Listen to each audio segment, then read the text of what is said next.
She clenched the egg tightly and ran faster, desperation burning through her veins. But just as she reached the corner of the path, her foot struck a small stone and she slipped. Time seemed to slow. The egg flew into the air and shattered before her very eyes. Ada screamed. She wailed in terror, knowing instantly what it meant.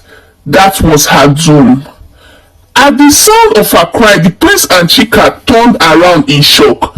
Nearby villagers rushed closer, drawn by the scream, and then it began. Ada's borrowed beauty started to fade. Her smooth skin cracked and peeled. Wrinkles spread across her face. Before everyone's eyes, she transformed back into her old self. Gasps filled the air. The villagers began to recognize her, but it did not stop there.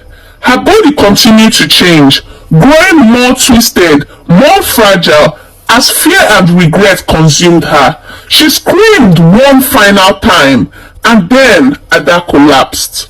Her body turned to dust and scattered around. The ground, carried away by the wind. Silence fell over the village. The prince stood frozen. Chika fell to her knees in shock. And in that moment, everyone understood the truth, that stolen beauty never lasts, and jealousy always demands its payment. But it did not end there. As the dust settled, Chika began to glow. A soft light surrounded her, growing brighter and brighter until the villagers had to shield their eyes. The glow was so powerful that no one could look at her directly. And before they could understand what was happening, Chika transformed. She became even more beautiful than she had ever been, more beautiful than Ada had ever appeared to be. Her beauty was no longer borrowed or stolen.